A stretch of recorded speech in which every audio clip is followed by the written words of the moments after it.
Ülkemizin her yöresinde, tüm mutfaklarda herkesin damak tadına hitap edecek enfes köfte tarifleri bulunuyor. Bu ne büyük zenginlik değil mi? Şöyle bir bakalım, kebaplarda, sulu yemeklerde, çorbalarda, ekmek arası, yani köfte her yerde. Ben de bugün sütaş kaşarla bir başka olacak, İçi böyle akışkan kaşar peyniri dolu, dışı da çıtır ızgarada pişmiş bir köfte hazırlayacağım. Bu enfes kaşarlı köfteyi yaparken de aralarda size püf noktaları vereceğim. İsterseniz hemen başlayalım.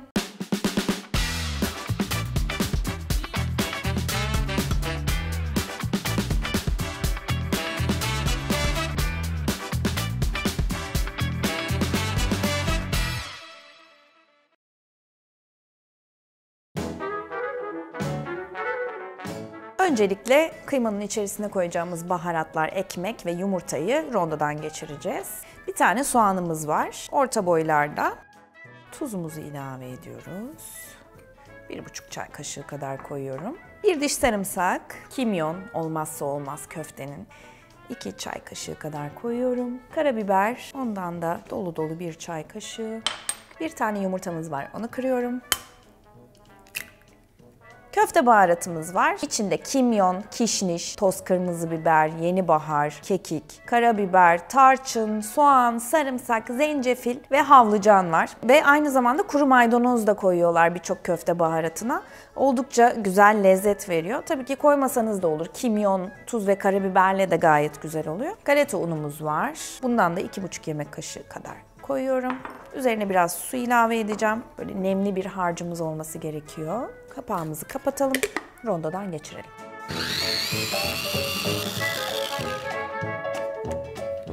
Evet, harcımız hazır. Bu arada galeta unu kattım ben ama kurumuş, bayatlamış ekmek içleriniz varsa onu da kullanabilirsiniz. Veya panko denilen o kıtır ekmek için de kullanabilirsiniz. Şimdi harcımız hazır. Kıymamız gelsin. Kıymamız 500 gram çift çekilmiş dana kıyma. Hem içerisinde yağ kullanmayacağız hem de pişerken daha sulu sulu kalması için orta yağlı dana kıyma kullanıyoruz. Şimdi harcı içerisine koyalım. İyice bütün o yaptığımız karışım kıymayı yedirene kadar yoğuracağız. Kıymada bazen çift çekim, bazen de tek çekim kıyma kullanılıyor. Tek çekimle çift çekim kıymanın arasındaki fark aslında eti hissetmenizle de alakalı. Mesela burger köftesinde, kasap köftesinde tek çekim kıyma kullanmak çok daha iyi oluyor. İçerisi de sulu sulu kalıyor ama eti daha çok hissediyorsunuz. Çift çekimde ise aslında etten ziyade içerisine koyduğunuz malzemeler biraz daha ön planda oluyor ve daha yumuşak kıvamda köfteler elde ediyorsunuz. Dilerseniz tabii ki bu tarifte de tek çekim kullanabilirsiniz ama oldukça yoğurduğumuz ve bol bol baharat kullandığımız bir tarif. O yüzden o kıymayı muhakkak ezeceksinizdir. Biraz daha böyle müdahale etmeden yaptığınız köftelerde tek çekim daha iyi olacaktır. Biz burada bir de içine kaşar peynir koyacağımız için böyle iyice ezip güzelce kapatmamız gerekecek. O yüzden ben çift çekimi öneririm. Bir de tabii anne köftesiyle de çok lezzetli olur kaşarlı köfte. İçine maydanoz koyarsanız, tuz, karabiber, maydanozla böyle sade bir harç yaparsanız öyle de çok güzel olur. Köfteye birçok baharat zaten çok yakışıyor. Damak zevkinize uygun olan köfte harcını da bu kaşarlı köfteyi yaparken kullanabilirsiniz.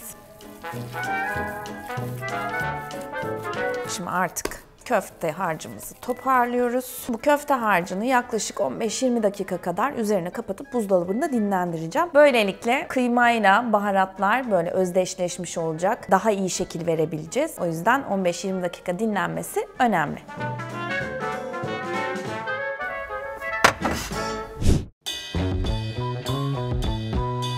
Köfte harcı dolapta dinlenirken biz de sütaş kaşar peynirini rendeleyelim.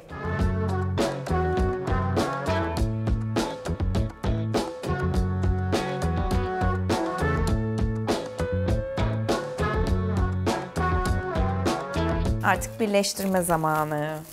Şimdi köfteye şekil verirken birbirinden farklı şekiller verebiliriz. Ama kaşarlı köfte yaparken şekil olarak biraz kısıtlı oluyoruz. Ben bugün sanki bir poğaça yapar gibi hazırlayacağım ve o içindeki kaşar peyniri bol bol olacak. Hemen şuradan bir parça alıyorum elime. Güzelce şöyle yuvarlıyorum ve elimde yassılaştırmaya başlıyorum. Bu noktada ne çok kalın ne de çok ince olmalı. Şöyle elimle bir parça sütaş kaşar peyniri aldım. Şimdi dikkatlice kapatmaya başlıyoruz. Hiçbir yerinde açık olmamalı. Eğer olursa da köfte harcından bir parça daha alıp yama yapabiliriz. Hiç sorun değil. Aynı ev yapımı poğaça görünümünde güzel bir köftemiz oldu. Şurada mesela küçük bir parça görüyorum. Hemen onun üzerine köfte harcından koyup yama yaptım. İlla tabii ki böyle poğaça şeklinde, yarım ay şeklinde kapatmak zorunda değilsiniz. İçerisine direkt kaşar doldurup güzelce yuvarlayıp da yapabilirsiniz. Ama bu tabii nerede pişireceğinize de bağlı. Fırında pişirecekseniz top şekilde hazırlamanız gayet iyi ama ızgarada pişireceğiniz zaman biraz zorlanabilirsiniz. Bu arada köfteyi hazırladıkça elleriniz yapış yapış olabilir. Biraz suyla şöyle elinizi ıslatıp çok daha rahat şekilde şekil verebilirsiniz köftelere.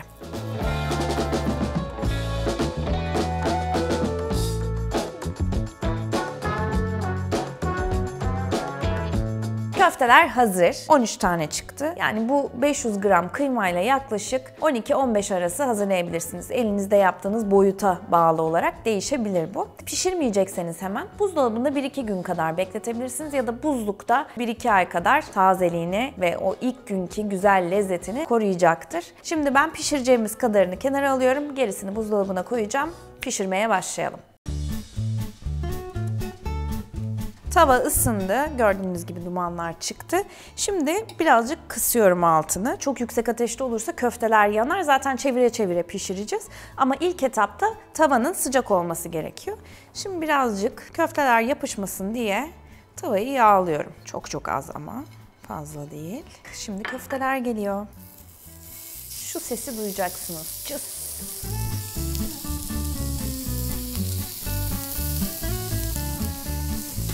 Biber ve domatessiz olmaz tabii ki. Şöyle kenara biber ve domatesleri koyuyorum.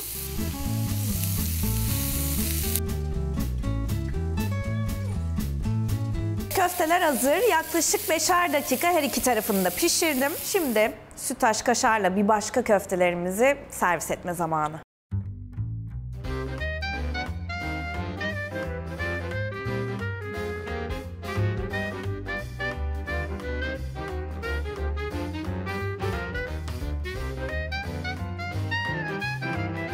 Hemen şöyle çatalımı köftenin ucundan batırdım ve o kaşarı akıyor, enfes. Gerçekten içi akışkan. Sanki böyle ocak başında köfte pişirmişsiniz kadar lezzetli olmuş. Bunda tavayı ısıtmamızın çok önemi var ve tabii ki sütaş kaşar peynirini rendelememizin de çok önemi var. Bu arada kokusu gerçekten her yeri sardı ve herkes bu köfteyi çok merak ettiği için arkada da birazcık böyle köfte pişirmeye devam ediyorum. Yani o yaptığım bütün 13 tane köfte şu anda tükeniyor. Yanına biber domates kızarttık ama ben bir de patates püresi yaptım yanına güzel böyle tereyağlı, sütlü. Bir de haşlanmış fasulye ile böyle piyazvari bir salata hazırladım ama yeşilliği bol oldu. Umarım sizler de beğenirsiniz. Umarım kokusu oraya kadar gelmiştir. Bir sonraki tarifimizde görüşmek üzere. Kendinize iyi bakın.